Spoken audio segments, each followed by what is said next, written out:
Hi. Okay, so I think we're finally live. Took a couple seconds there, but we finally made it.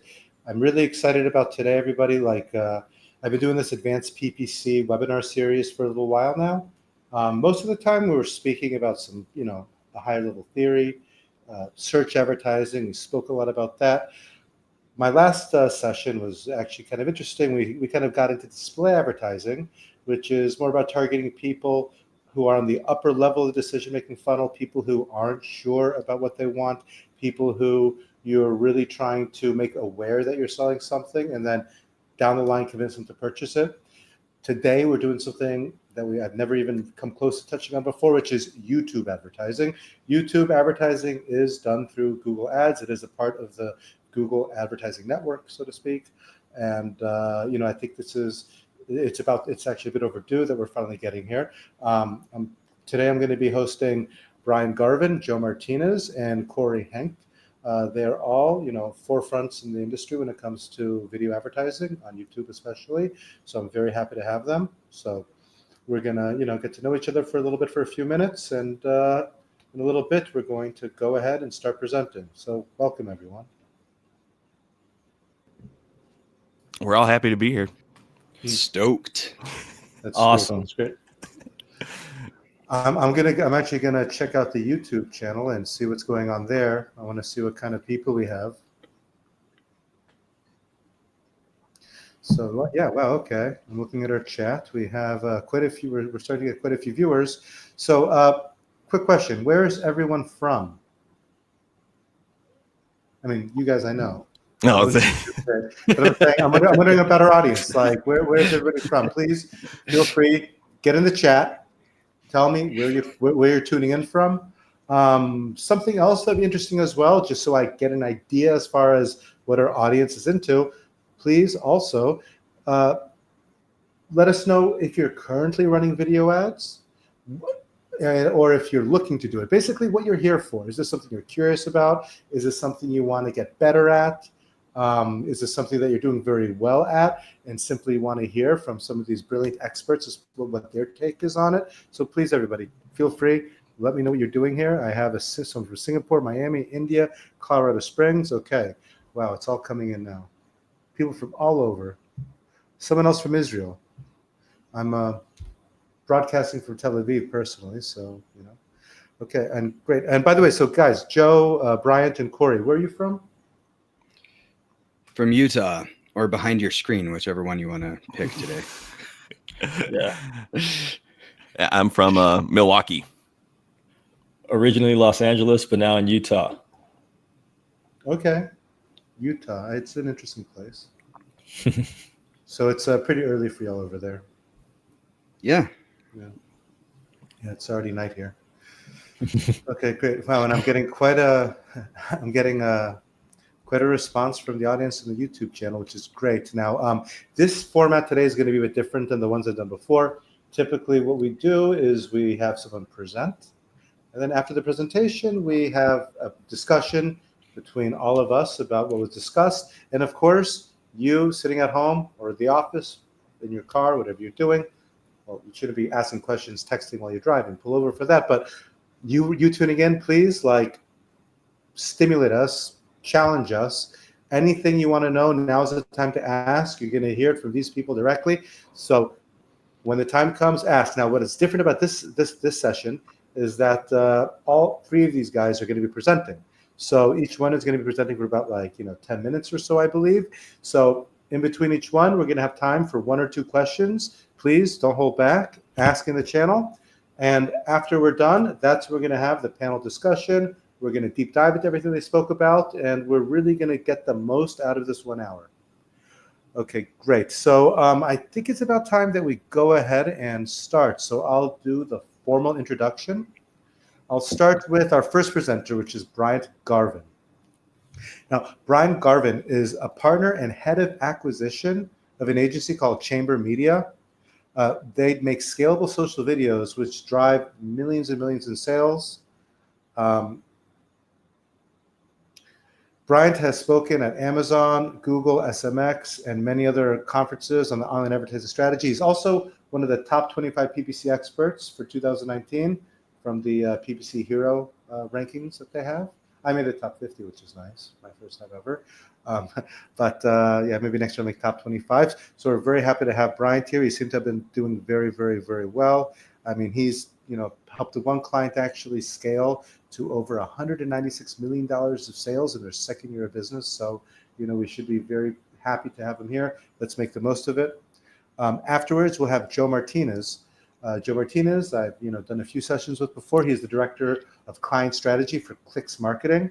He's a regular contributor to Search Engine Land and Search Engine Land, Marketing Land, and WordStream. He's written for PPC Hero, Semrush, Unbounced, Lead Pages, all the top blogs. He speaks all over the world. He's hosted webinars. I mean, I'm sure you've seen him before. Maybe you're new to this. If you are, you will see him again. Believe me, he's around. He is also on that top 25 list of influential PPC experts by PPC Hero. He made it for 2017, 18, and 19, and I'm sure he'll be there for many more years to come. The third speaker will be Cory Henke. He is an agency founder and CEO. He leads a small team which is growing rapidly with clients and staff. His media agency has expanded into organic social media as well as analytics and dashboards customized to the client and built on the Power BI platform. Now, one thing I want to say about this presentation here that you have to understand is that the three different speakers are going to talk about three different essential aspects of advertising on YouTube. I think Bryant's going to speak more about the actual videos and the media itself, which is one thing that's very important. Joe is then going to get into all the different ways we have to target.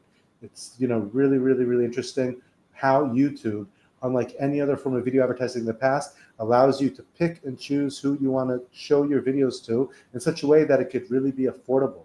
You're not just like going out there showing videos to tens of millions of people. Instead, it's the people that are the most likely to buy. So Joe's going to help cover targeting, and Cory, he's going to get more into tracking and measurement. You need to know how well you're doing. You need to be able to evaluate your performance. So I think between the three, we're going to really cover in a very short period of time all the main aspects of what you need to do in order to be successful with your YouTube campaigns. I hope I was right with my brief summary about what we'll be speaking about, more or less. Well, we'll see if I'm wrong. Okay, good. Okay, good. So without delaying anymore, Bryant, please go ahead. You can present. You have the floor. Awesome. How's everybody doing today? I hope everybody's doing awesome. So I'm going to share really quickly what we call the 10 commandments of anchor videos, or videos that you want to engage with consumers that not only educate, inform, and sell, but they entertain. One of the words going around or phrases going around is called story selling. And obviously with YouTube, you can't just throw up a static image. You got to have some video there. So I'm going to walk you guys through some of the 10 commandments that we've created here at Chamber Media on how to build videos that actually drive engagement and allow you to retain those users, get them to keep them from skipping the hitting the skip button. Can't even talk today, apparently, and go on from there. So the first one is baking in the logo. So it's really, really important on YouTube, especially, that you have your logo baked into the actual video that you're playing there. Part of the reason why is YouTube is one of the only platforms where, you could actually skip the ad. And when you skip that ad, there's not like the big brand page logo like you usually have on Facebook when they're scrolling through on the feed.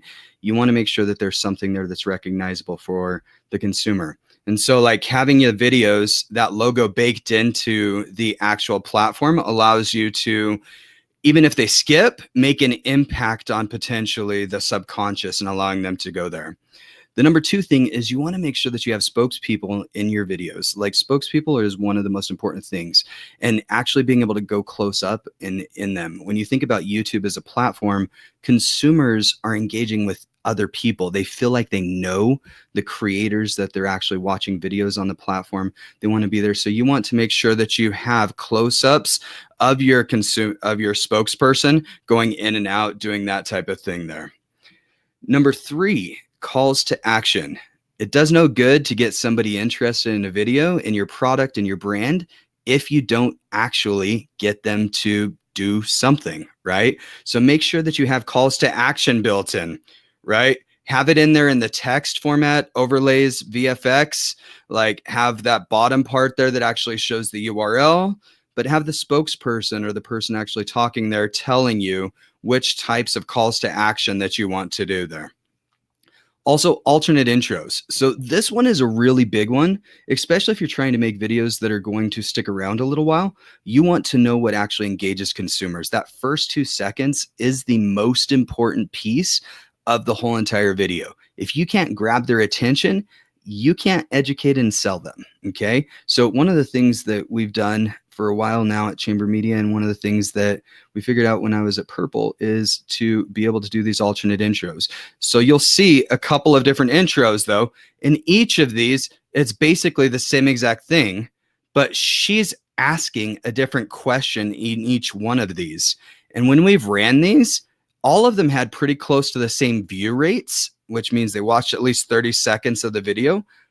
But what happened was one of these actually drove people further down the funnel. They actually went to the website, started doing the quizzes, started doing those things. And so testing those intros can make a really big impact on the subconscious of the user and allow you to make sure you grab their attention and like hook them so that they actually want to keep watching the video and learning about your product or the solution that you provide.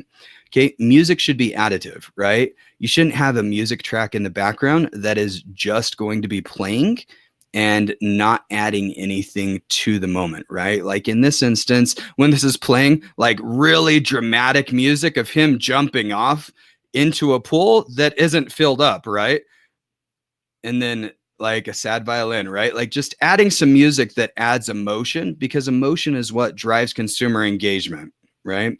That's what actually gets us to decide to purchase and buy. Another thing is you want to shoot modularly. So what's interesting about this is when you're making these anchor videos, these are those videos that, you know, can be 2 minutes, 3 minutes, 4 minutes long. You want to be able to shoot modularly so you can actually take out small sections of that and you could run them as a standalone ad. As an example, this video right here was actually a 4-minute video, but pulling out just this 30-second spot here, you're able to actually run this as a standalone ad, whether that be remarketing, whether that be on TV, whether that be on other platforms. And there's at times where we find that some of these shorter videos that we take out of the big productions actually allow you to drive in better results than maybe even sometimes the big video in specific markets and audiences. Another one is quick cuts and push-ins. So a quick cut is essentially where you're changing the scene rapidly, okay, between different things.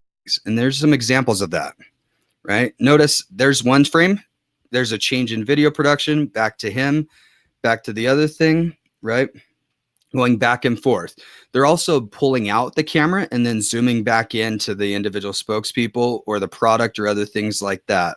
And so doing those cuts and push-ins allows you to actually change people time and time again. So as they're watching, people get bored, right, online, especially today. Our attention span, everybody's heard it's shorter than a goldfish. I actually think goldfish probably have ridiculously long attention spans compared to most of us. But making sure that you're cutting between these different scenes and it's not just one person standing in front of a whiteboard and that's all that's happening type of thing allows you to actually like retain the viewers because it keeps them from getting bored. Another thing that we do at Chamber Media is we actually take the production. It's at 100%, right, speed, but we will actually speed it up a little bit. You don't want to speed it up so much that it appears weird, but just enough that that little tiny bit allows people to pay attention a little bit longer and keeps their attention there. Number 9 is you want to compare and demonstrate, right? Pointless to have a video out there that's just branding that doesn't actually educate your consumers because they're not going to buy at that point in time. You want to compare things, right? In this example, we actually built huge 8-foot tall blenders, okay? And they actually work. And we compared ingredients that were in the different products, right? So Meadling brand versus Transparent Labs. And you can actually see the difference between these two. So those comparisons allow consumers, even if it's not directly what's going on, to be able to compare the difference between you and the competition that's out there. You don't even have to call out the competition. People will automatically do that themselves. When you say leading brand, they're going to automatically sit there and tell you, like in their subconscious, what that leading brand is that you're comparing to. In this instance, we actually did a hyperlapse, right, of what's going on, of her adding acne bacteria and then using the product over a week to be able to actually do these things. And so doing these demonstrations is really important to be able to sell the product at the end of the day. And the last thing that you want to have, commandment number 10, is social proof, right? If you have articles that are written about you, if you have a ton of reviews, if you have all of these things, you want to make sure that those things are included in the videos themselves. Okay. Like social proof, people that are writing online, all of these different things. You want to make sure that if somebody has things like Fox publications, different things like that, make sure that you're including those there. So that's number 10, right? All of these things, consumers react to these things. When you have those social proof included in your videos, whether that's before and afters, whether that's customers actually talking about these things, you want to make sure that all of that's there. So that's the 10. Back to you, Joel. See if we can stop this. I can pull up mine in between the transitions. There you go. All right, there we go. Okay, there we go. Sorry, I forgot to unmute myself. Okay, so here I am. That was great. That was really amazing. Thank you so much. A lot of really great tips. And all the times, I'm really into PPC. We speak a lot. I speak a lot about search, about display, and everything else. And I really oftentimes speak about ad best practices. What are the best headlines? How to write headlines, let's say. How to write descriptions. How to write call to actions. How to test them.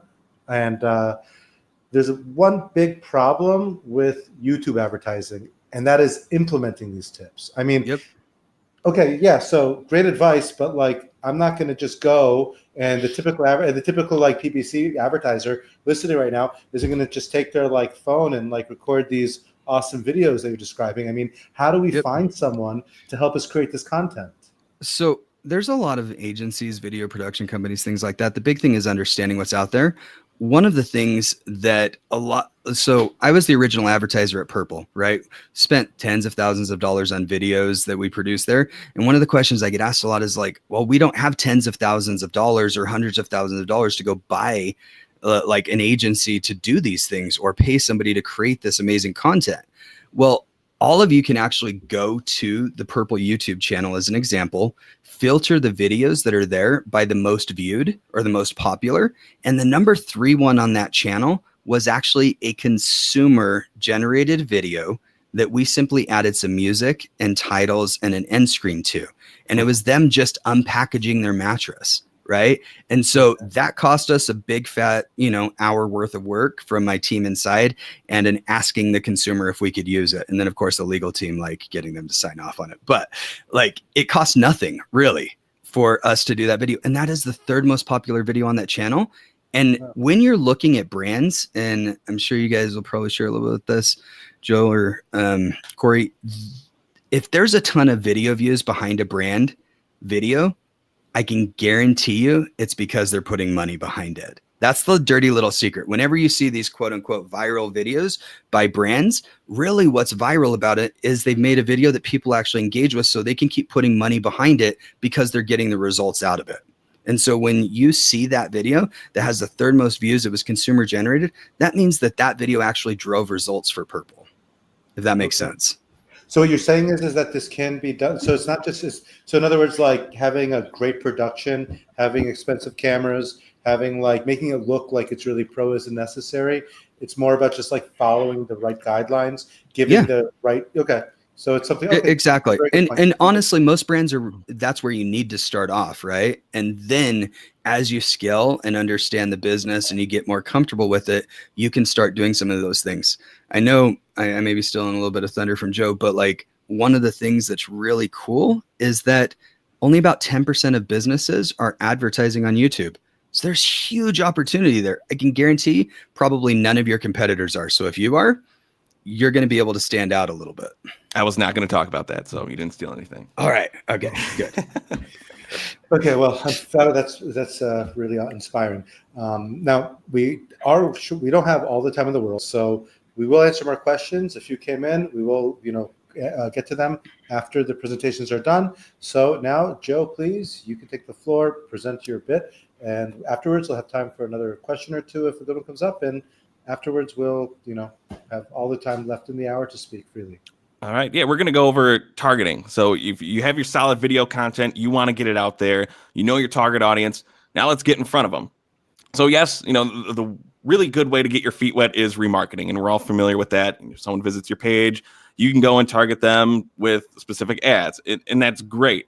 But we can do better. All right. There's event tracking, and this is just one example. There's the link, the bit.ly link to YouTube Trigger by Simo Hava, where we can use the YouTube variables within Google Tag Manager and start tracking video views and video actions if that video is embedded on your site.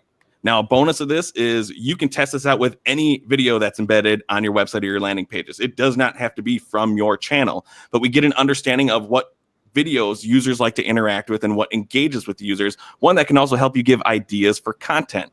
So you can go into Google Analytics. Within the admin section, the middle property column, there's the audience definitions, and you can create custom audiences based off of these event actions.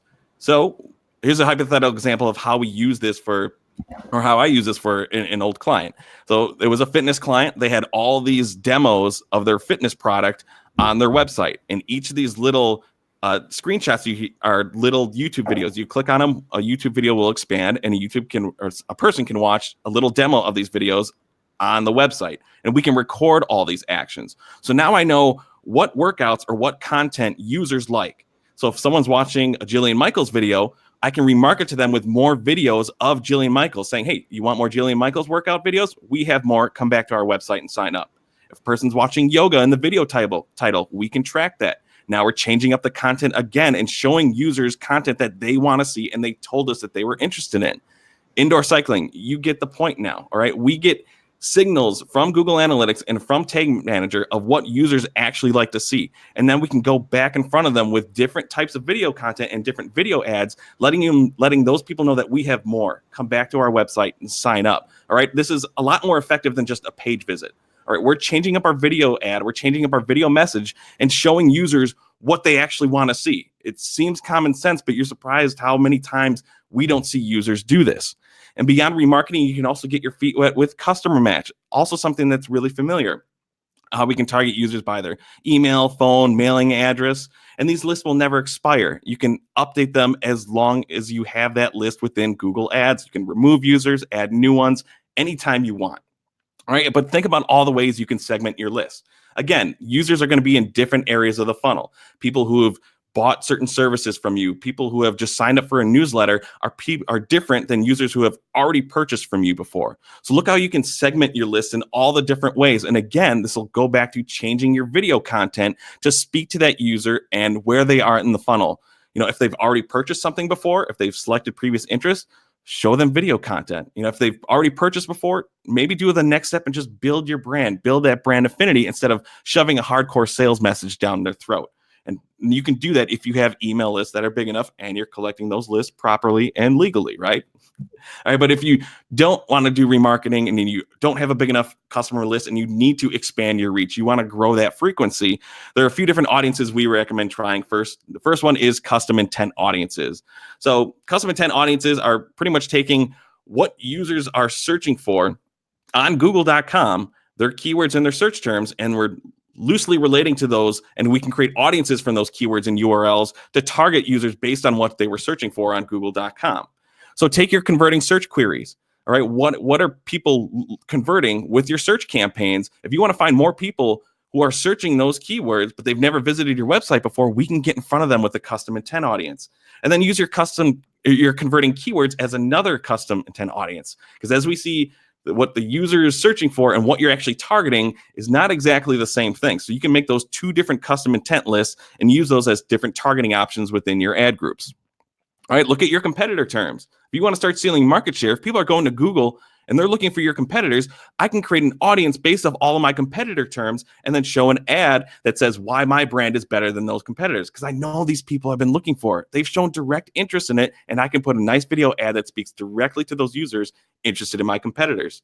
Localized terms, this may not apply, but if you're a brick and mortar store, you want to drive more store traffic, the near me searches, people looking for the city where you're in, create a different custom intent audience if people are actively in the research mode. All right, e-commerce. Go to Google Analytics, look at your top selling products. What are people searching for? What is converting? What's giving you the most money? You want more money? You want people to buy those products some more? Create a custom intent audience off of those. And then your site search queries. When people are going to your website and you have site search set up within Google Analytics, when people are on your website, what are they looking for when they're already on your website? We can create another audience off of those. All right. And then how I usually structure my campaign is I focus on what I think is going to convert the best and then give the highest bids. And you might see these audiences differ and perform differently over time. And I'm going to adjust my bids and give the audience that's converting the best or engaging users the best from a video perspective, give them the higher CPVs to give them that max exposure. All right. Here's some things about custom intent audiences. Google recommends you have at least 50 keywords for better accuracy. I see it more from a volume perspective. Sensitive keywords, if you do anything with medical, you can't run audiences in the first place. If you're selling guns and all that stuff, you may not be able to use it. And then your keywords are treated as pure broad match, which is okay. We should embrace broad here, not exact, all right? We're trying to expand our reach. So give Google some leeway and help them find users who are related to the other search terms that you are targeting. Now, besides custom intent, we have custom affinity. Now, these are going to be more of like the broader TV-like demographics, but instead of using the basic ones that Google offers, we can still create our own custom affinity audience of people who have shown some sort of interest in the past. So, right, so pretend scenario here. Let's just say I have a golf club company and I want to showcase my golf clubs with a YouTube ad. All right, here's my basic affinity audiences right now for golf. It's just golf enthusiasts, right? It's so basic, but I don't want golf enthusiasts. I want people who are actually going to use my clubs, right? All right, so that's why I need to create my own, because they are the basic default affinity audiences. They're very broad. You're most likely in a lot of different industries, you may not even find anything that even relates to what you want to do. So with a custom affinity audience, and I'm going to just skip over some of these slides, it's pretty much the same thing. We can add in our certain keywords as interest or specific URLs that people have shown interest in the past. Another option to capture competitor names and URLs. If people have shown some sort of interest in the past, we can get in front of those users. Industry publications. All right. If people are reading about golf and they're subscribing to golf magazines, they're probably a little bit more of a hardcore golf fan than someone who just potentially will just watch it on TV. It's another option for me to test from a custom affinity audience. All right. If people are going to trade shows, events where they're looking at where I can buy the best golf club, even from a flip it side, if you're trying to get into a retailer and have a store sell your product, what industries and trade shows do they go to look what they should stock their store with? All right. Look at those different options. If it's applicable, that's another custom affinity audience to test for your videos. But also appropriate behaviors. Or if people are looking at how to swing a golf club, they're looking for a better golf swing, they probably play golf. And you need golf clubs to play golf. And that's the product I'm selling. So what are users doing with your product? What do they need your product for? Create an audience based off of those behaviors and try to get in front of those users. All right. And then we get traffic estimates to see what type of reach. We see the top website topics potentially that we can use for these custom affinity audiences. And you can say, wait, websites? What about that? I was like, oh, we'll get to that soon. But just to let you know, I told you about custom intent and custom affinity, but those might be going away pretty soon because Google announced at Google Marketing Live that those audiences are going to be combined at some point. So we might be losing the direct search term targeting when they combine it with people who have shown interest in the past. What impact are we going to see? We don't know. But in the meantime, still use these custom intent audiences and custom affinity audiences as much as possible until they're forced into one custom audience target. All right. And then we have actual websites, like I mentioned. All right. People think of YouTube ads that they can only be shown on YouTube, all right? But Google calls them video campaigns for a reason, not YouTube campaigns, because we can show our video ads on a variety of websites on the display network if there's video ad space on that website. So we can go in and look for specific keywords, and we're going to find a list of URLs, all right? But just to let you know that Google's going to show you every URL that is part of the display network, not just the ones that show video ads. And since they got rid of Display Planner, we can't see that information anymore, which sucks. So you got to be really careful when you're selecting specific placements, because if you're looking to get on a website and you select a specific URL and that URL doesn't have video ad space, Google's going to ignore that placement targeting and then just use whatever default layers you have underneath it. So if you're using placement targeting and you're targeting websites that don't allow video ad space and you have no additional layers, you could potentially show your video to anybody on YouTube. And that's a great way to spend a lot of money and get nothing in return. So be very careful when you're selecting your placements. All right. So if you can't see where video ads are being shown, use the custom intent audiences, use your remarketing, right? And then look at where your current video ads are being shown. And then we could take that information, finding out which websites or placements are engaging users the best, and then take that information and then create managed placement campaigns. Because if I know where my video ads are being shown, then I know they have video ad space, whether it's YouTube or display. And then we can use that information to create more targeted video campaigns from a placement perspective. And when we're looking at where our ads are being shown, screw the kids. All right, we don't like the kids. So you might be targeting your direct audience, but that person has given their device to their children. And now that kid is racking up your ad spend. Because I see this all the time in my placement reports, right? We see Peppa Pig, Dora the Explorer, all the kids' channels, but you know you're targeting the right audience, all right? You could be doing everything right, but it's out of your control.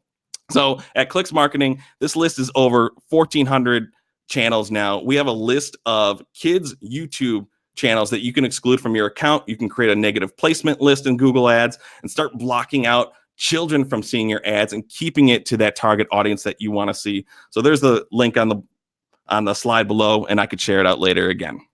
All right, kind of wrapping up soon. All right, our device options have grown. All right, in October of 2018, so it's almost been a year, TV device screens were launched as a device targeting type. So we can really look at performance on how our YouTube ads are doing on video or TV screens. So you can look within the device report within Google Ads and kind of see how it's doing. But what sucks is that within this view, they don't give us all the video columns. So how I like to look at it is going to your campaign report and then segment by device. And then I can add all of my video columns and see how video placements are doing compared to all the other devices. Another way that you can use it is look at your YouTube Studio. It's going to be for all videos, not just for your video ads, but see currently with your organic YouTube videos, how people are engaging with that content on the different devices. You might find out, okay, people are engaging a lot on TV. Let's check this out. I'm okay with adding it. So that's just another way for you to use it. I'm a YouTube analytics nerd. I'd love to dig into Studio all the time. A lot more options that you can look at. So check out your YouTube Studio and get those analytics from a device standpoint. But one thing I just want to bring to your attention is that I just looked at some of my clients earlier this month, totaled them all together. And all of my clients who were running video ads between last year and this year, we looked at in January, TV devices were only 0.2% of all of our video ad impressions. And this is strictly just ads, I should say, not all videos, video ads. It was 0.2%. All right. Looking at the past 30 days, and I did this on August 7th, that video device trend is on 8%. So look at the goals of your campaigns and who you actually want to target. I personally watch YouTube on TV through my Xbox. So if you're hitting me up with like a TrueView shopping campaign, or you have some sort of call to action extension and you're looking to drive conversions, I'm not picking up my Xbox controller trying to figure out how I can find your product and sign up for something on my Xbox. That's a lot of work. I'm not going to do it. All right. But TV still has that great impression share. I can actually see a huge aspect of your video ad, and that can still give me that brand awareness and that brand recognition. So TV still has its value, but look at the goals of the campaign and what you're trying to achieve with that campaign to see if TV audiences are right for you, if you should keep them on or you should turn them off. So is that it? Yes. That is all. That is what I wanted to go through. And a lot of the options that I created here in terms of audiences, you can create them, look at from the negative side too, okay? You can create custom intent audiences and remarketing audiences and customer match audiences and use those as negative exclusions, just like you want to add those kids channels to the exclusions to make sure you're not wasting money on those audiences who don't fit in with that specific campaign or ad group targeting setting. And those are my favorites for targeting. And I think we're going to have another question or two, and then we're going to pass it on to Cory.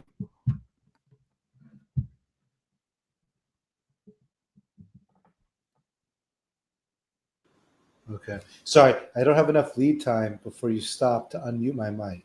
I need to be better prepped. That was brilliant. Really, really was. I do have a good question or two here. I actually have many more, but I'm going to start with just one of them. I have a question asking about, have you ever made YouTube TrueView for action work for direct response campaigns? Or is it better to use YouTube for upper funnel and remarketing? We've used it for both. And I mean, Cory, Bryant too, you guys can pitch in as well. It depends on the goals. I've had clients who come in that they really have no brand awareness. So if you don't have any brand awareness and people don't know who you are, why would they see a video ad one time and automatically sign up for something? It's tough. That's going to be a lot tougher sell. And TrueView for Action uses a target CPA bidding. So if your account doesn't have consistent conversion history for Google to go off of, and then you're trying to use that from a top of funnel perspective, it doesn't surprise me that it won't work. So look at your brand recognition and also where the user is in the funnel compared to your video content. If you're hitting someone who's never interacted with your brand before with a hard sale video of, hey, buy my stuff, this stuff is cool, also here's a link, buy it now, why would they want to do it? I'm speaking from my personal perspective and also from what I've seen with testing that out for clients. For deeper of the funnel, you have good brand awareness. This user has hit multiple remarketing audiences and you can hit that user with a harder message, then absolutely, that's where I would test that one out first the most. I think the only thing I would add to that too is the fact that, yes, direct response campaigns do work for YouTube, but you do have to test them and understand if you're selling something with an AOV over $1,000, it's probably not going to convert right away. And that's why when Joe mentions, taking some of those directional cues by, like, if somebody sees your YouTube ad on TV, it'd be nice to start to look at your Google Trends a little bit, especially if you're spending, $15K, $20K, you should see a little pop there, but you should also see an increase in your brand search or potentially an improvement in your click-through rate for some of your non-brand. So there's a lot of non-direct conversions that you can look at from some of the direct response advertisers, in my opinion. Isn't that what you're going to talk about, Cory? That's exactly what I was going to say. Yeah, that is so true, but that's where it seems like that was so planned. That's right. Measuring is tough, especially on YouTube. I mean, people are watching these videos. They're not going to necessarily click right away. There's so many other places to go. They're going to convert later. There are ways to measure the success of these campaigns, and I think Cory's going to get into that right now. So, Cory, please take it away. Okay, I'm going to begin to share my screen here. Give me 1 second.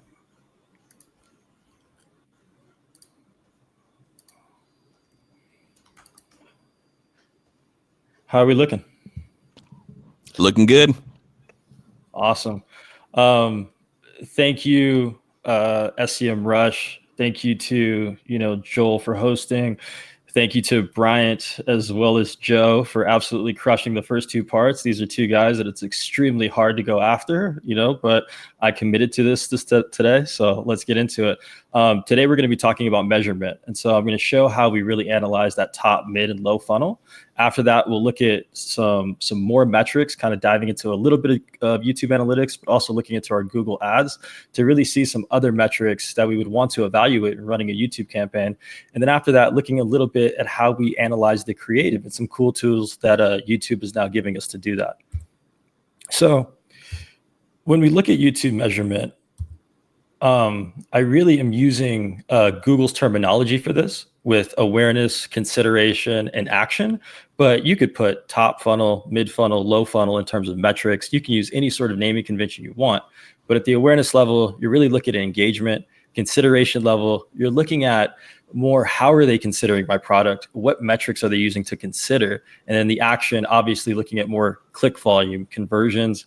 And then I also want to touch on a few other metrics that I like to look at, which come from the social and the web in terms of just looking at key user behaviors on both platforms.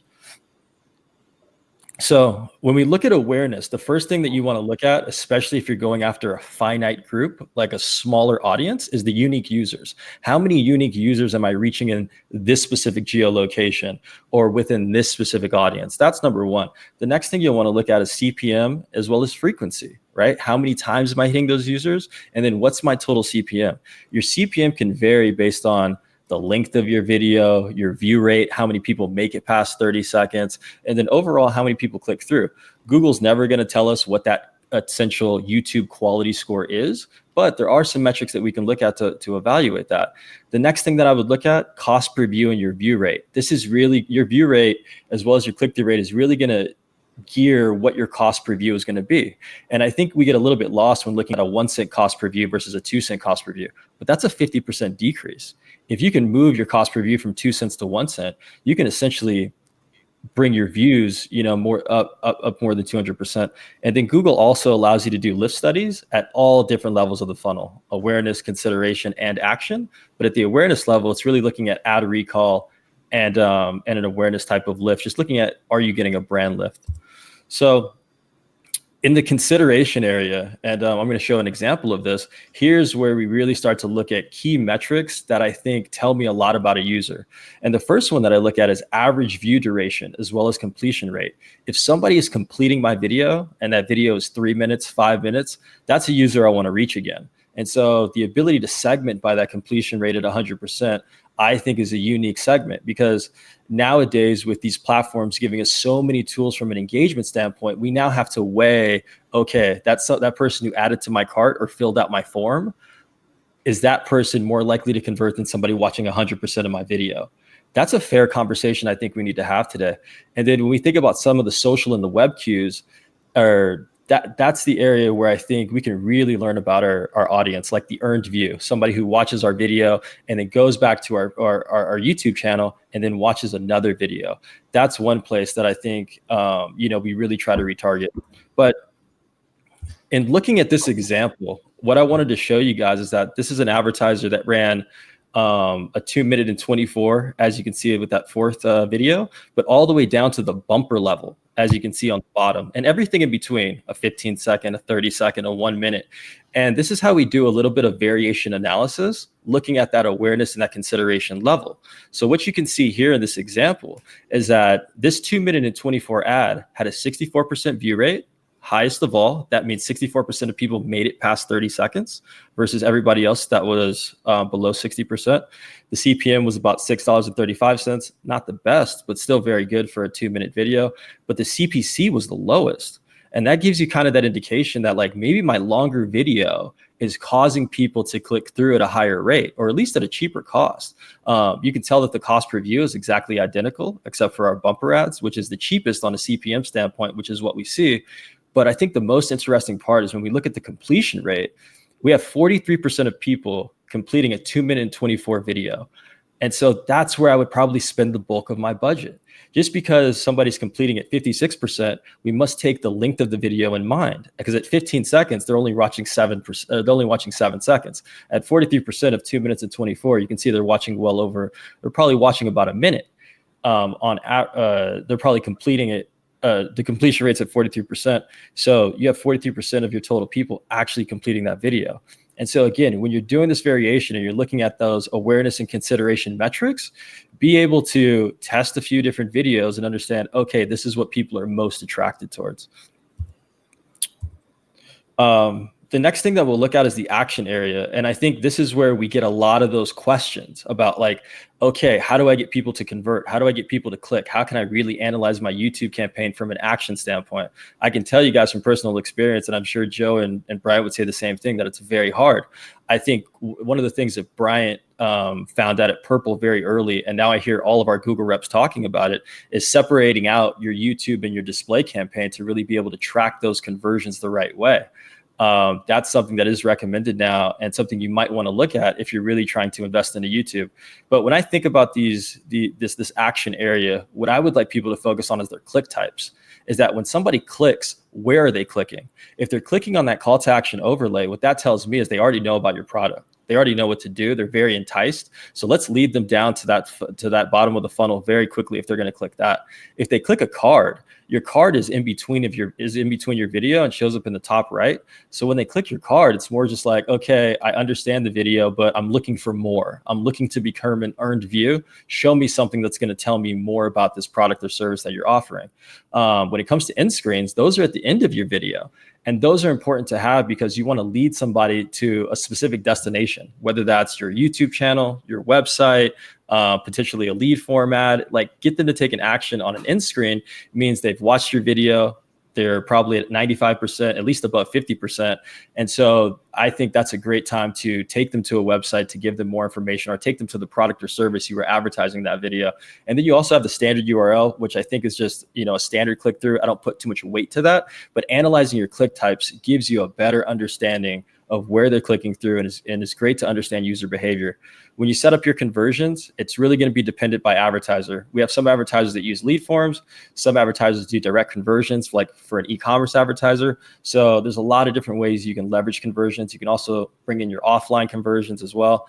But the piece that we usually hear is that we don't see a lot of that volume. And so if you don't see a lot of conversion volume, that's where I shift to some of my directional cues.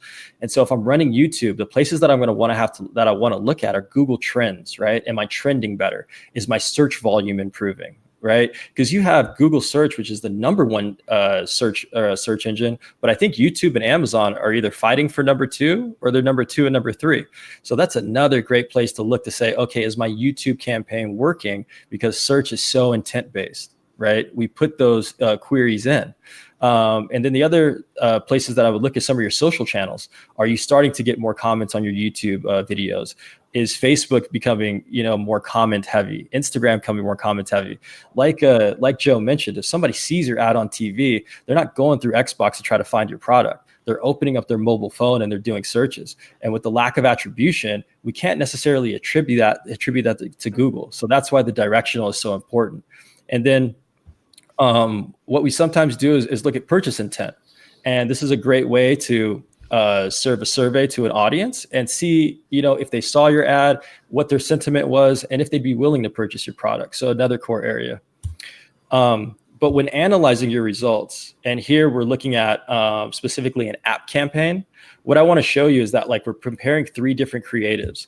And what you can see here is that our cost per views are exactly the same. Our CPCs are much less on the family version versus the social version, but the social version has the lowest cost per install at $10. And we asked the question, why is that? And it's because of the click to install ratio at the end. So taking the installs or the conversions and dividing them by the amount of clicks shows you how many people click through. And so when we look at awareness and consideration metrics like cost per view and CPC, and we're analyzing the view rate, it sometimes doesn't tell the entire story. So the farther you can get down in the funnel, the better I think your campaigns are going to be. But again, sometimes we don't have those conversions and we need to kind of look more in awareness and consideration. So, excuse me, as we look at, more metrics to evaluate, one of the things that Joe mentioned that I think is becoming such an advanced place to look at is your YouTube analytics. And this is where I kind of, start to combine different types of reporting and looking in Google Ads and looking in Google Analytics and looking in YouTube Analytics. I can now get a very good understanding of my audience. And when things start to match up and make sense, that's when you start to solidify things in your mind as a marketer as to where you want to put your dollars. In this next area, and this is a place that I think we spend a lot of time in, is that when we look at web and social analysis, we bring this information inside of Google Ads. Thank you, Google, for doing this. So we don't have to go into Google Analytics and YouTube. We can sometimes get it all right here. And so what you're looking at is pages per session, average session duration, percentage of new sessions, bounce rate, but also earned subscribers and earned likes. And what we do in our own reporting is we start to break out what's my cost per earned like? What's my cost per earned subscriber, right? What's my earned subscriber rate based on impression, based on somebody who turned into a view? These are all different metrics that just really give me great user behavior, which I think is the hidden part in running YouTube.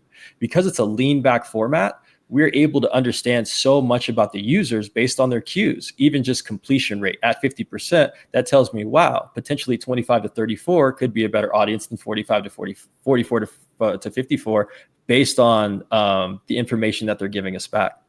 So when we think about creative, and these are some of the best tools that I've seen, is that on the left you'll see a comparison of a video looking at age, comparing 18 to 24 all the way to 45 to 54. This will show you which audience performs best for a specific video. And then on the right, also, as Joe mentioned, is that like you have now desktop, mobile, tablet, and TV screen to go ahead and compare to see how long they're staying through your video. This is so good, not only to give to your creative team, but also to look internally to say, okay, maybe we should be shifting our focus based on video. And like I said, video gives you a lot more than impressions, clicks, and potentially conversions. It gives you such user behavior that I think can help you build better display campaigns, better search campaigns, and hopefully better video campaigns. Another place where I think YouTube is also advancing is being able to put mark moments in specific videos. And what this allows us to do is to say, okay, here's the logo, here's the punchline, here's where the product name comes in, here's where the product image comes in, and then put a different cue based on when that happens to look at drop-off rate. When we mention the product and when we bring in the logo, does that completely, take our drop-off? And when you analyze this, you're going to see the steep drop-off at 5 seconds, because that's where your skip button is. But you might see a little bit of ebbs and flows as you go through this, as to where you might want to tell a creative, hey, let's change this. Hey, we might want to do this to improve our view rate, which ultimately lowers our cost per view. So that's pretty much it for me. Please let us know if you have any questions in the chat. We have a lot of questions. We only have 7 minutes left. But I mean, the content is amazing and everything's going great. It's just, I promised everybody 1 hour. But no. You can find us all online afterwards if we don't get to your question. Yeah, that's what I was going to say. Yeah, Twitter. I forget what the handle is. I'm waiting for Kate from Semrush to remind me. But afterwards, if we don't get your questions, you could always, hit us up on Twitter. Okay, but while we're still here, okay, one person's asking, is there any way to increase YouTube subscribers using YouTube advertising? I think yes, there is, but would we want to? I mean, what's the benefit of that? It's kind of like getting likes on Facebook. In my opinion, the YouTube subscriber is the most valuable fan follower you could possibly have.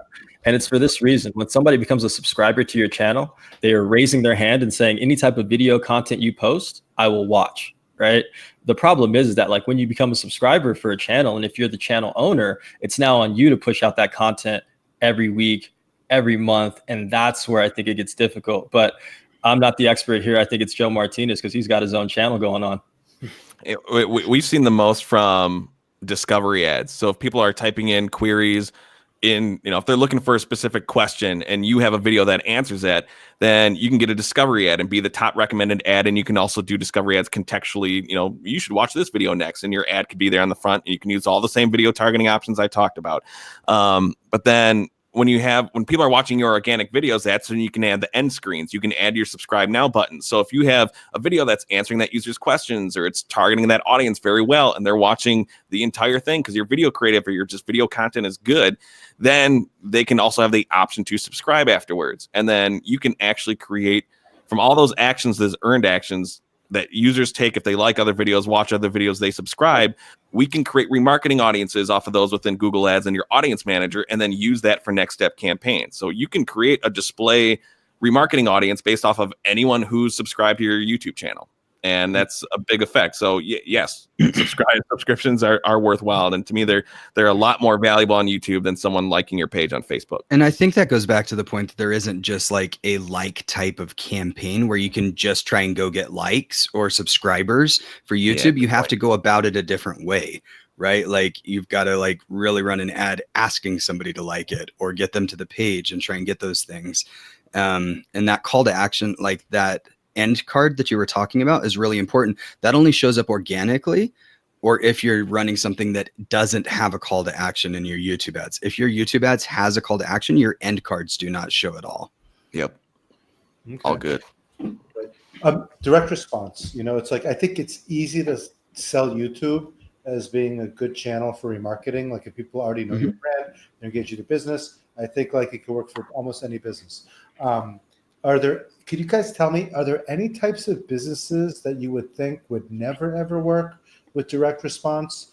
And also, are there any kinds of businesses that you think have a better chance at working with YouTube for direct response? Sorry, Joe. I'd say in my opinion, buddy. it all depends on the content, man. I think any advertiser can work on YouTube, but you got to have the content. And it's not about having the best content. It's just about trying new things and going through the steps that you heard here, like taking Bryant's 10 commandments and starting there with content, getting into Joe's stuff, and then, starting to work on your targeting, and then taking my stuff and really analyzing the data. Like if you put those three pieces together, you're going to learn and iterate over time. And I think the thing that we always miss is the user behavior aligned. So like, even if you run YouTube and you may not perform very well, right? Because you're a direct response advertiser and you need it to perform, you're going to learn things based on the interactions with your video that are going to help you in these other areas. So I don't think that, even if you don't get the performance, you're going to get, I think, more out of it than you think. I forgot the list or the actual policy name, but there are certain industries that can't use audiences. A lot of one with medical, and I had a potential client reach out that they deal with people who are late on paying their taxes. They're not allowed to do remarketing or anything because there's like a personal hardships category where if your website or your website content falls under that, you're not allowed to create audiences. So, I mean, it makes sense. It's for the user perspective. Nobody wants to be on YouTube and see a video of, hey, you're not paying your taxes. We can help you with that. Nobody wants to be reminded of that. So there's medical, and I said there's some stuff, there's certain categories, gambling, all that stuff where you're not allowed to create audiences and do a lot of the stuff I talked about. So if you fall within any of those personal hardships or really sensitive topics, you might be out of luck for some of the good hardcore direct targeting. Yeah, one of those coming up is CBD. Services. Sorry, CBD. Oh yeah. Yeah, that's one that's restricted, especially if it's ingestible, right? So like there's all of these things that are even up and coming that you can't leverage some of the tools that we have here. But the other thing I think is everybody talks about direct response with YouTube. YouTube in and of itself is not a direct response channel. Are there some things you can do on YouTube that get direct response? Absolutely. Do the placement targeting, do topic targeting, do the custom intent type of stuff. Like your placement targeting is probably going to be your best performing targeting, bar none. But the scale of that is going to be ridiculously small, right? And this is a platform where you can actually reach people that literally just searched for your competitors, for keywords, for those types of things that you would be paying 10, 20, 30, 40, 50 bucks a click, right? Like in the mattress space, it was $10 to $80 a click. Whereas I could go over to YouTube, target those same exact people that search for those keywords and get them for 5 cents. Right? Which one would you rather do all day long? Yeah, I'm not going to directly track a conversion there, but at the end of the day, if your business is growing and you're starting to look at how many dollars you put out versus how many dollars you've got coming in, that's really where you need to start focusing. Did anyone even mention the free aspect of it? I really briefly, but Brian, you have to mention that. I can't believe we didn't even mention that. Yeah. So I just had a question. Someone just brought up Rebecca McClellan asked if weight loss is considered medical. I remember you. You recently, Jillian Michaels, Joe. I knew of her very well. Back in the day, I was doing a lot of advertising in the diet and healthcare space. It's changed quite a bit now, right? Like you can't do if it was today, you couldn't do marketing for her. I don't know, that particular example, it wasn't supplements or anything. That was literally like workout videos. So it's not like anything medically technically related. Yeah. No, but I think anything weight loss, they have different standards now. I never worked with a weight loss client, so I honestly don't know if they fall under that or not. Yeah, that wasn't the example I used previous. Yeah, that was more just like fitness apps. But like consider that like okay. Back then though, I remember like Mike Chang was the king of YouTube. Remember him? Mike Chang. A little bit, yeah. Yeah. But that's one of those things. You can go read all of the policies of what's not available, what you can't run, and just make sure you fall within those. But like Joe was talking about, one of the coolest things about YouTube, and that's one of those reasons I say to bake in your logo at the beginning, even if it's just subtle, bottom right hand corner, upper right hand corner, something like that, is because if somebody skips your ad, you pay zero freaking dollars, right? There's not another single platform that I know of Now, if there is, please somebody tell me, because I want to get on that bandwagon too. Like where you can run an ad, potentially make an impact and not pay anything for it, right? You can run like advertisers that are spending tens of thousands of dollars. You can run what's called a brand lift study on the back end with your Google reps. And I've ran brand lift studies where somebody that skipped my ad, I got a 600% lift in people going and searching for my brand terms. And how much did I pay for that lift? $0. Why in the hell would you not want to do that? There's no answer. There's no right answer, but you can't answer that one probably. I mean, I think that's we've all seen it work just so well. You know, the unaided branded impression that we can get by just putting that logo in the beginning. I think, Bryant, you know, you've been saying that for a few years now, and I still see advertisers make the mistake every day. So, I mean, you don't want your competitors doing it. So Yeah. it's okay if they don't use it. My competitors don't have to do YouTube advertising. That's fine. But some of the biggest advertisers in the world, even if they're running YouTube campaigns, like I know premium luxury brands that don't put their logo in until the very last 3 seconds. And I'm like, I just watched this video and I have no freaking clue what your product is, because it's all like cinematic and all of these other things. And even if I watch it, you've got to watch all the way to that last 2 seconds of the end card. And it's like, you just spent so much freaking money and I have no idea what you're even doing. Well, something Anyways. people like, they feel like they're getting sold to. Like, Oh, if you save the logo to the end, they're going to be more likely to watch it to the end. Except with what you're talking about, I think it doesn't make as much sense because No, like here, that's the thing is that's another reason you want your videos, if you can do them, to be longer than 30 seconds, because you get charged when they watch 30 seconds of a video that's longer or a completed view, right? So like in Cory's example, there was a 16-second video that had a lower view rate than his 2-minute video. And that means the view rate is they didn't finish that full 16 seconds of the video, but that's also when they would have gotten charged. Whereas that 2-minute video, they didn't pay a dime until they got to that 30-second mark. And remember, the cost per views were all the same basically. So why wouldn't you try and figure out ways to let people engage with your content if they want to, for as long as they want to? Yeah, I mean, if the content is solid and you're targeting the right audience, and people go to YouTube to watch video, that's why they're there.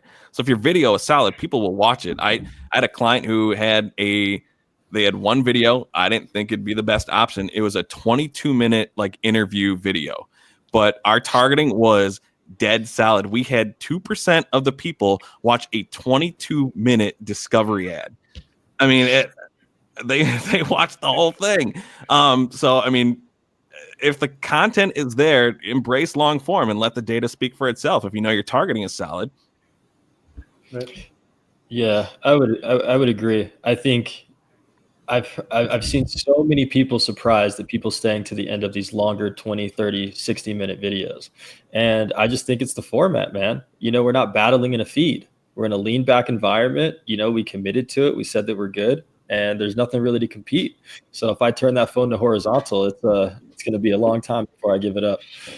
I think you just mentioned something really key there too, Cory, is that Horizontal. 16:9 horizontal is the standard, right? Like YouTube's trying to get people to do vertical, but that is not how people consume content on YouTube right now. So that square video you're putting out, or vertical video you're putting out for Facebook or Instagram or Snapchat or something, you're going to want to make sure that you've got that in a horizontal format, because people are watching it horizontally, not vertically. Okay, look, this is amazing. Like, I feel like we could go all night. We can go another hour. We're I good. don't mind. I got nothing else to do. You know what? I think I'm gonna go against protocol, and I'll bring up this one more question. Someone is asking: since discovery ads take users to watch pages, how can we see conversion action data that may come from these campaigns aside from earned actions? Well, you know, you could look for uplifts of branded search. I mean, what do you guys do? I know from the discovery ad format, you don't get the watch time data or watch time per impression. So any watch time data is specifically just for the in-stream format. I mean, specific conversion data, you know, I would look at those next step metrics as well. I mean, I'm pretty sure conversion data would still show through. Yeah, I think the big comparison I would make is when you run a discovery ad, test it against something you're doing from TrueView.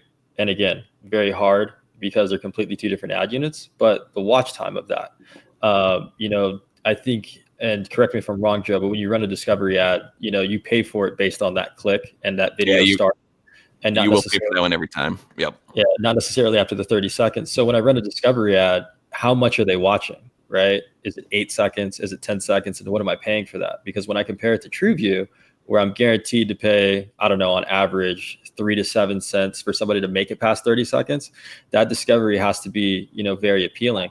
And when you compare TrueView to say like a bumper ad, and you don't have that cost per view at the bumper level, you'll want to compare those CPMs, right? And that CPM has to be hyper competitive at 6 cents, especially if I'm running a 3-minute video where I can potentially brand somebody from the beginning, like Bryant mentioned, but all the way to the end and explain to them my product and really give them a brand experience.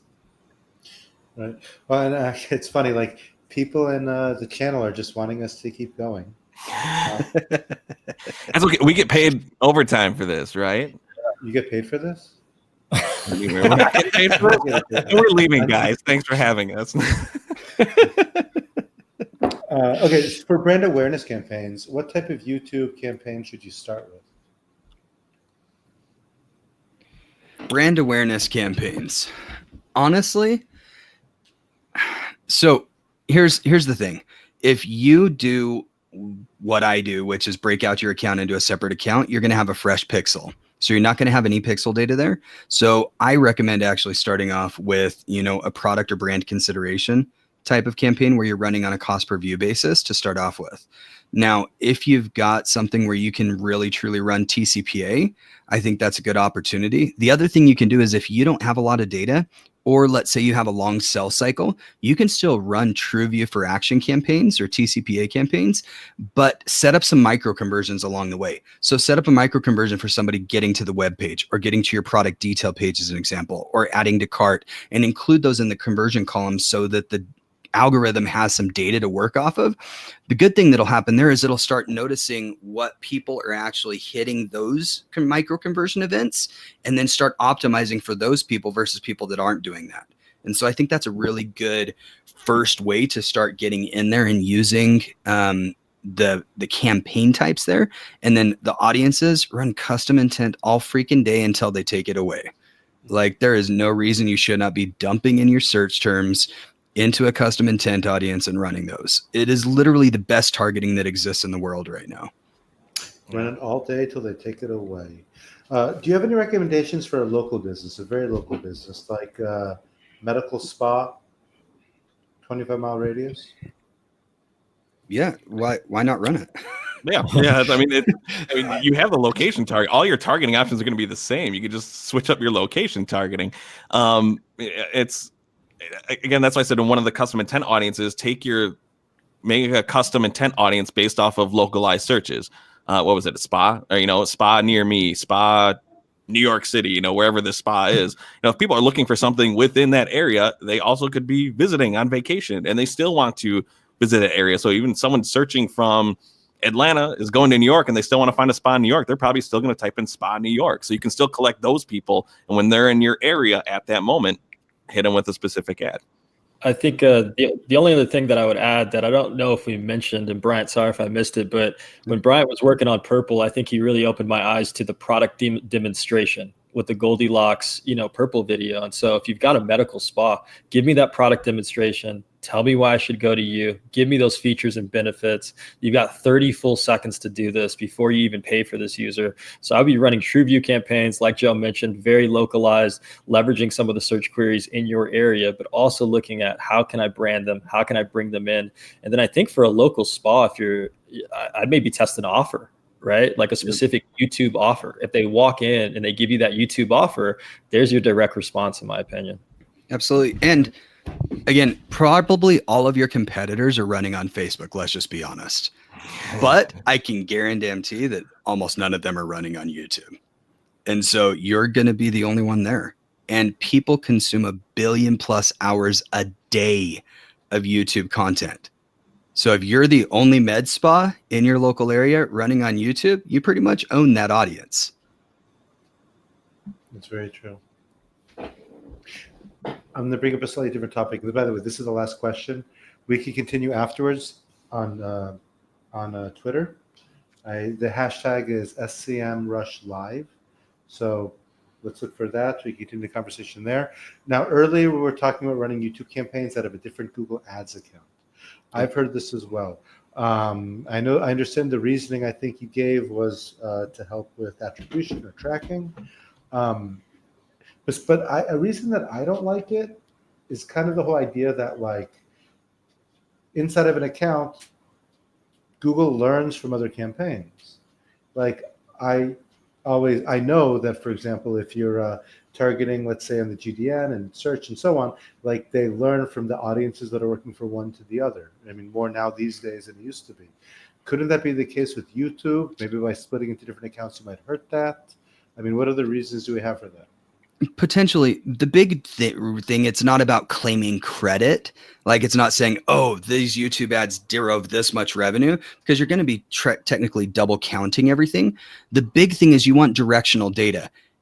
When a user goes to YouTube, they went there to watch the cat video or music video or whatever video it was after your ad. So the chance of them actually clicking on your ad and leaving, the whole reason they went there in the first place, is slim to none. Like click-through rates are less than 1% if they're anything on YouTube, right? And so they're not going to just click and then convert. But what they will do is they will go search for your brand later if you made an impact. And when they go search for your brand later, that brand search gets 100% of the credit and the YouTube campaign gets nothing.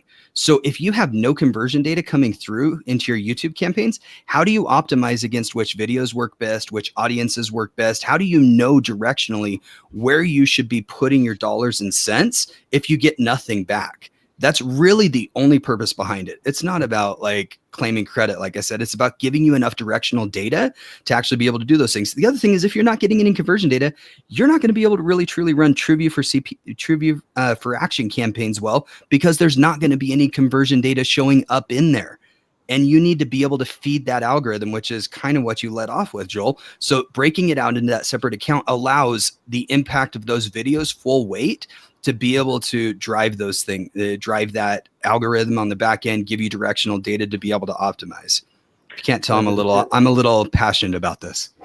Yeah, and I appreciate that. It's going to have me thinking differently about things. Because personally, I was against breaking them into different accounts. And then I saw someone ask them here. So look, so we're going to have to call it a night, or night for me. We'll have to call it a day.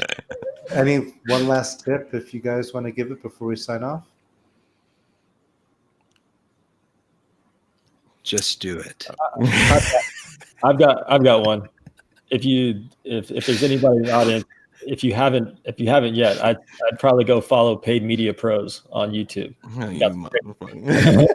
That's great content over there. Joe does put out good content. I actually just shared your Lighthouse video today with my internal team. Oh, thank you. I would just look at the impact it has on other campaigns. I have posts of how you can use video ads in display. You can use it for your app campaigns. You can use it for a lot of other different factors. And in video, it affects the funnel and the user's buyer journey a lot bigger than you think. There's some parts I disagree. A lot of my clients have the budgets to do big videos, whatever. But you also mentioned a localized client. I'm sorry, we do have cameras in here. If you don't have a big budget, test it out right here. A customer testimonial video on your phone. I use Camtasia. I have Camtasia for my videos. It was like $250 lifetime. If I want to upgrade it, I can, but it's such a cheap thing. I can edit my stuff myself. Got a free video software right here on my phone. You have the option to create a small video, test it out, especially if you're local. And to me, there's no excuse of, I don't have the option to do it. Yeah. Yes, you do. We have it in our pockets. Absolutely. I've got two really quick tips. The audiences, you can create YouTube video view audiences and layer them into your search campaigns as well. And then you can bid modify against those, or just look at them and see how many people watched your videos and then went and searched for your campaigns or your brand terms, right? That's really good directional data. And then I had a second one and now I can't remember it. If it was good, you'll come back to it. Yes. If it was good, I'll throw it up on Twitter. No, we're gonna save it for part 2. Oh, part two. Yes, part 2 webinar. I gotta do more of this. Really, it's like YouTube's an untapped resource, and I think it's something that so many of us just don't understand. And it's not that hard. It just, we have to understand it, you know? And I think one of the big hurdles, really, like PPC search, it's so easy to just create a search campaign, right? Yep. You're not creating these video ads. That's really the big hurdle, if you ask me, to keep people from doing YouTube. It is the ads themselves. It's the video content. Yeah, But like I said, it's so easy. Like, I don't mean, mind it's like, keyword match types. I don't mind keyword match types going down because it's actually focusing on audiences and people and actually making people become marketers. And to me, that's what video marketing has always been, is establishing that emotional and psychological connection. So I hate keywords. If I can work with video campaigns for the rest of my career, fine. I don't need the search network. I shouldn't say that. I'll do it, but I don't want to. Yeah. But here's the other thing really quick. I do remember what it was really quick. When you're creating those accounts, make sure you're actually layering in your remarketing audiences or purchase audiences or lead audiences into your YouTube campaigns as negative exclusions. So you're actually running true top of funnel stuff there. And like, make sure you're setting up those YouTube audiences, like I said. And one of the big things that I see people do is they'll do a 30-day video view audience or a 30-day site visitor audience. Google allows you go up to 540 freaking days. Why do you not build those audiences? You paid for them. Use First them. audience. Yep. That should be the first audience you create from video views. Max that out. Cool. So guys, we got to do others. In the YouTube, people are asking for a part 2. Someone's asking for a trilogy. Let's just not all wear black. But let's not all wear black shirts next time. We do not plan this. It's an accident. I have Joe's shirt. Some dude. I had a meetup in Tel Aviv, like with Semrush. Yeah, some Israeli. There's an Israeli company. He comes to me and says, "You made the top 50 on PPC Hero. We're giving everyone who made the list this shirt, this PPC Rockstar shirt." Yeah. I haven't gotten that shirt. Where's mine? You didn't get it? No. Fixel sent it. Very smart of them. Yeah. Absolutely. Awesome. Yeah. Thanks for having us, guys. It's really been a pleasure. Let's do it again. We'll do it again. We'll make it better and bigger. Make it serious. See you guys. More YouTube videos on YouTube. Bye. Have a good night. Bye.